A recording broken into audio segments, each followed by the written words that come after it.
एक बार सभा लगी थी, नारायण नारायण सभा लगी भाई। अब बड़े बड़े सब कोई आए, इंद्र भी बैठे हुए थे। वहां पर देवगुरु बृहस्पति आए, और देवगुरु जब बृहस्पति वहां पर आए, देखो ये देवगुरु है। अच्छा, यहां पर तुला राशि वाले कौन कौन है? अच्छा हाँ, एक तो रेखराम जायसवाल जी हो गए। इनके अंदर बुद्धि बड़ी चतुरता होती है महाराज। जो तुला राशि वाले होते हैं ये बहुत चतुर बुद्धि के होते हैं। क्यों बोले, जो देवताओं के गुरु कौन? बृहस्पति, जो धनु और मीन के स्वामी हैं।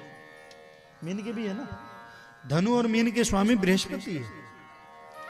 और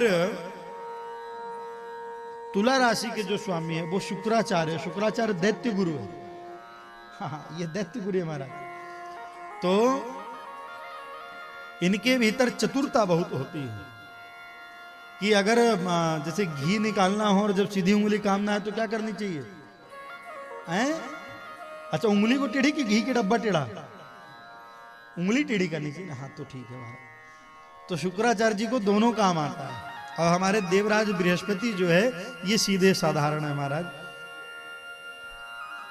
और शुक्राचार्य सुख संपत्ति ऐश्वर्य को देने वाले हैं। तो जब देवगुरु बृहस्पति आए तो इंद्र खड़ा ना हुआ, अपने आसन से बैठा रहा। कभी भी महाराज जब कोई आए और कितनों बड़े प्रधानमंत्री की गद्दी पर बैठे रहो, लेकिन अपने गद्दी से उठ करके उनका सम्मान करना चाहिए। कल कक्ष में कौन कौन था? आप थे? मैं अपनी गद्दी में भी नहीं बैठा। मैंने कहा आप बैठो महाराज, आप अभी आए हुए हो, आप अतिथि है। ये स्वभाव वास्तविकता में होना चाहिए, सबका होना चाहिए। इंद्र खड़ा ना हुआ मद में। बृहस्पति, देवगुरु बृहस्पति ये सम्मान के भूखे होते हैं। इनको बड़ा ऐसा लगा इस सभा में मैं क्यों आया हूं। महाराज अब तो उठ करके उस सभा से जाने लगे। मंगल आदि ग्रहों ने इंद्र को समझाया भी कि इंद्र अब जाकर के गुरुदेव को मना लो। क्यों बोले, बिना गुरु के तो जीवन शुरू ही नहीं होता। वो एक है ना, अभी भी समय है गुरु को मना ले, अभी भी समय है गुरु को मना ले, चरण थाम उनके अपने,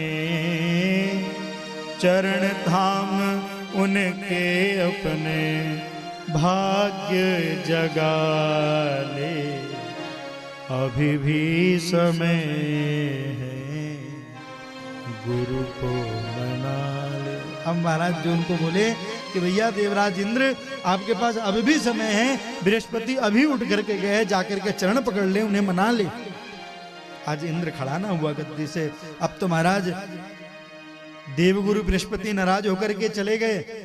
अब इनको डर लगने लगा, तो इन्होंने अपनी चाह पूर्ण करने के लिए विश्वरूप को अपना गुरु बनाया, जो कि इनकी मां दैत्य कुल की थी, रचना, त्वष्टा की पत्नी रचना, रचना का पुत्र विश्वरूप। अब तो विश्वरूप को अपना गुरु बनाया। क्यों बोले, चाह पूरी करने के लिए। ये चाह जो होता है ना, बड़ा खराब चीज होता है हमारा। हाँ, व्यक्ति स्वार्थ में गुरु बनाता है। गुरु दीक्षा लेनी है, ले लो, किसी से भी ले लो। हाँ, ऐसा नहीं। चाह पूरी करने के लिए विश्वरूप को गुरु बनाया, और ये चाह बड़ी खराब चीज होती है। एक हमने एक जगह अध्ययन श्रवण किया, बोले चाह न जाने क्या क्या कराने लगी, चाह पैसों से आने बनाने लगी। जब तक पैसे नहीं होते महाराज, ऐसा लगता है एक आध पैसा हो जाता, पैसे हो गए फिर लगता है कि एक आध आना हो जाता। तो कहते हैं चाह न जाने क्या क्या कराने लगी, चाह पैसों से आने बनाने लगी, चाह आनों से रुपए बनाने लगी, चाह रुपयों से कोठी को जाने लगी। और जब रुपया आ जाए महाराज, अब मन में हो जाता है कि एक बंगला हो जाए, कोठी हो जाए, छोटा कोठी, कोठी मतलब छोटा, छोटा सा अपना कुटिया हो जाए। और जहां कुटिया हो गया महाराज, अब तो कुटिया होने के बाद चाह कोठी में गाड़ी दौड़ाने लगी, चाह गाड़ी से होटल को जाने लगी, और चाह ना जाने क्या क्या कराने लगी, चाह ना जाने क्या क्या दिखाने लगी। चाह पीली जिन्होंने वो पीले हुए, चाह छोड़ी जिन्होंने वो रंगीले हुए। अब तो महाराज वास्तविक में चाह बहुत खराब चीज होती है। चाह कोठी से बंगला बनाने लगी, चाह बंगले से गाड़ी दौड़ाने लगी, चाह गाड़ी से होटल को जाने लगी, चाह होटल से बोतल खुलाने लगी। महाराज ये बहुत खराब चीज होती है चाह। और चाह छोड़ी जिन्होंने, चाह पीली जिन्होंने वो पीले हुए, और चाह छोड़ी जिन्होंने वो रंगीले हुए। चाह दिल में लगी दिल जरा हो गया, और चाह हरी से लगी मन हरा हो गया। महाराज तो यदि चाह आपकी सही चीजों में लग जाए तब तो ठीक है, और चाह कहीं महाराज गड़बड़ हो जाएगी पूरे का। एक दिन बैठे हुए हम सोच रहे थे महाराज कि कभी कभी मानव अपने स्वभाव से कुत्ता हो भी जाता है, लेकिन कुत्ता कभी मानव नहीं बन सकता चाहे वो लाख अच्छा ही करेगा। हाँ, केवल हमारे कपड़े और हमारे पोशाक हमारे चरित्र को नहीं दर्शाता। कपड़े तो आजकल बिल्लियां भी पहनने लग गई घर में, देखो कि नहीं देखो। हाँ, हम एक जगह गए यजमान के यहाँ महाराज, और वहाँ अच्छा टकट्टा था, हमसे मोटा तगड़ा, हाँ काले रंग का। मैंने कहा भैया इसको दूर रखो पहले, तब फिर भीतर जाएंगे, क्योंकि एक तो ऐसी डर लगता है, मीठा खाया हुआ शरीर है महाराज, थोड़ा बहुत चाप दे तो दिक्कत हो जाएगी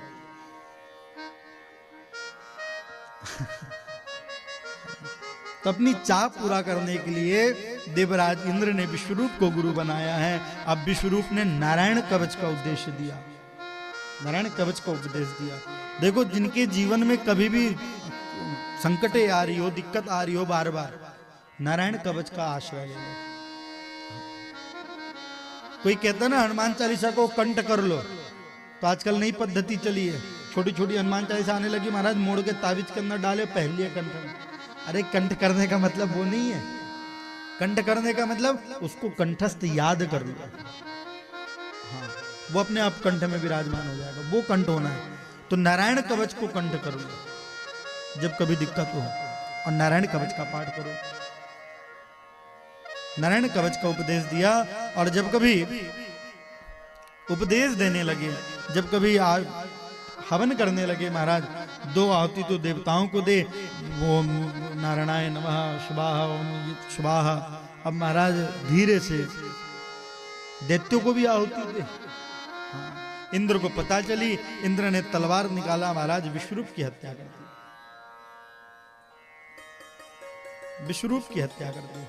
अब तो विश्वरूप की हत्या को देख करके त्वष्टा ने सोचा कि अब मैं यज्ञ करूंगा और इंद्र को मारने वाला पुत्र पैदा करूंगा। उन्होंने यज्ञ प्रारंभ किया। धौतांग्रिपाणी राचम्य शपवित्र उदंख कृतश्वांग करन्यासो मंत्रव्याभाग्यता शुचि। अब तो महाराज हवन करना प्रारंभ किया। इन संकल्प क्या था? आज हमारे यजमान बोले, कक्ष के भीतर आए थे, बोले महाराज जी, गांव में तो आप लोग महाराज बोलते हो ना, हाँ, उसमें एक छोटा सा शब्द और लगा लिया करो, जी लगा लिया करो पीछे, तो और शोभा देने लग जाएगा। महाराज और महाराज जी में बहुत अंतर होता है। तो पूछने लगे, बोले आज पंडित जी पूजा करवा रहे थे, तो सूर्यदिन हमसे कहा, हम तो देखो कोई उद्देश्य नहीं है इस कथा करवाने का, सत्य बात बता रहे, ऐसे ही बोला इन्होंने कि कोई उद्देश्य नहीं है, ना पितृ मोक्षार्थ ना कुछ, केवल हमें कथा सुननी है और गांव में कथा हो, हमारा केवल यही उद्देश्य है, इन्होंने कहा जसवाल जी ने। तो मैंने कहा बहुत अच्छी बात है। तो बोले पंडित जी बोले कि मन में संकल्प ले लो जो आपकी इच्छा हो। मेरे मन में तो कुछ था ही नहीं, मैं हड़बड़ा गया। तो बोले अब जब कल से बोले पूजन में कि संकल्प लो, तो आप संकल्प में केवल एक बात बोलना कि हमारे राधा माधव प्रसन्न रहे, बस यही संकल्प है, इसके अतिरिक्त कोई संकल्प नहीं। अब तो महाराज तुष्टा ने संकल्प लेकर के तुष्ट यज्ञ प्रारंभ किया। बोले इंद्र को मारने वाला पुत्र पैदा हो। मंत्रों में त्रुटि होने के कारण, कभी कभी पूजन में देखे होंगे पंडित जी लोग मंत्र पढ़ते और एक हाथ हिलता रहता है, नोटिस किए? हाँ, क्यों हिलता है? बोले प्रत्येक मंत्रों का हाथ से स्वर भी लगाया जाता है, उदात्त अनुदात्त स्वरित, प्रत्येक मंत्रों का, वैदिक मंत्रों का। दो प्रकार के मंत्र होते हैं, एक होता है लौकिक मंत्र जो इस लोकाचार के द्वारा निर्धारित होता है, अपने बड़े बड़े विद्वानों ने उनको बनाया है, और एक होता है वैदिक मंत्र जो वेद शास्त्रों के मंत्र है। तो जब वैदिक शास्त्रों का पाठ जब कोई ब्राह्मण करता है, पढ़ा लिखा ब्राह्मण कोई करता है, तो उसके एक हाथ हिलते रहते हैं महाराज। क्यों? बोले स्वर होता है। अब महाराज केवल मंत्रों में त्रुटि होने के कारण इंद्र को मारने वाला पुत्र पैदा ना हो करके इंद्र से मरने वाला पुत्र पैदा हो गया। इंद्र घबरा गया कि अब तो यज्ञ करना प्रारंभ कर दिया तुष्टा ने, अब क्या करूं? इंद्र को गुरु हत्या का दोष भी लगा है, ब्रह्म हत्या का। तो ये महाराज डर करके एकांत में बैठ गया। अब तो ये ना कुछ करे, क्योंकि देवगुरु भी नाराज है, दैत्य गुरु को हमने ही मार डाला, ब्रह्म हत्या का श्राप भी लग गया। इधर वृत्तासुर यज्ञ से प्रादुर्भाव होता है, वृत्तासुर प्रकट होता है। देखो ये वृत्तासुर 3 सिर वाला है। कितने सिर है इसके? 3 सिर है। पहले सिर से क्या करता है? बोले पहले सिर इनका जो है वो सोम रस पीने वाला है। पपीहा जानते हो? पपीहा, पपीहा नहीं जानते? अरे एक चिड़िया होती है ना, वो पपीहा भी वृत्तासुर का ही स्वरूप है। दूसरा सुरापीठ वाले कुबिलिंग जिसको कहा जाता है, अर्थात कुबिलिंग का अर्थ गौरैया, गौरैया चिड़िया जानते हैं? हाँ, ये भी वृत्तासुर का ही है स्वरूप। और तीसरा शीश जो है अन्नाद वाले, जिसमें से इन्होंने अन्न ग्रहण किया, ये सिर तीतर का है। तीतर को जानते हैं? ये सब वृत्तासुर के स्वरूप। लेकिन ये भगवत भक्त है, भगवान का भजन करने वाला है। इन्होंने कहा कि प्रभु आपने तुष्टा से कहा कि आपने यज्ञ द्वारा मुझे प्रादुर्भाव किया है और जिस संकल्प को लेकर के किया है मैं निश्चित पूर्ण करूंगा। लेकिन एक बात है, भगवान इंद्र के द्वारा भगवान नारायण स्वयं है उसके तरफ, और मेरी हार सुनिश्चित है। समझा दिया गया, जैसे कुंभकर्ण समझाया ना अपने भैया रावण को, भैया आप, मैं छोटा भाई हूं, अपना कर्तव्य पूर्ण करूंगा, आपके तरफ से ही लड़ूंगा, लेकिन हां हमारी हार सुनिश्चित है। उसी प्रकार वृत्तासुर ने सब कह दिया, और आज इंद्र के पास जब युद्ध करने लगा, इंद्र डर करके महर्षि दधीचि के पास गया। क्यों? बोले वृत्तासुर का उद्धार केवल एक ही चीज में होगा, बोले वो महर्षि दधीचि के अस्थि है। और दधीचि के पास पहुंच करके चरणों में प्रणाम किया। महर्षि दधीचि समझ गए कि निश्चित कुछ ना कुछ तो बात है, और देवता अपने स्वार्थ में ही पूछते हैं। एक बात याद रखना, हाँ, जब पहुंचे वहां, पहुंच करके महाराज प्रणाम किया। महर्षि दधीचि ने पूछा, इंद्र क्या कारण है आप तुम्हारा आना हुआ है, कारण बोलो। इंद्र ने कहा, प्रभु ऐसी ऐसी बात है, पूरी बात उनको बताई। महर्षि दधीचि ने कहा, वाह इंद्र, तुम तो जीते जी हमारी अस्थि मांगने आ गए। और त्याग देखो, महर्षि दधीचि ने कहा कि जिसमें देवताओं की भलाई है, अगर ऐसे काम में हमारे अस्थि भी काम आ रहे, तो आज महाराज अपने अस्थि को इंद्र को प्रदान किया। इंद्र ने उस अस्थि से वज्र बनाया, और उस वज्र को लेके जाकर के वृत्तासुर के सामने प्रकट हुए। देखो रामचरितमानस में गोसाई तुलसीदास जी कहते हैं, सुर नर मुनि सबकी यह रीति, स्वार्थ लागी करहि सब प्रीति। सब कोई अगर प्रेम भी जो करता है, केवल स्वार्थ में प्रेम करता है, इसके अतिरिक्त कोई भाव नहीं है। और कहां तक कहे, यदि एक माँ भी पुत्र की कामना करती है तो निश्चित अपने बुढ़ापे को सोच करके ही करती है।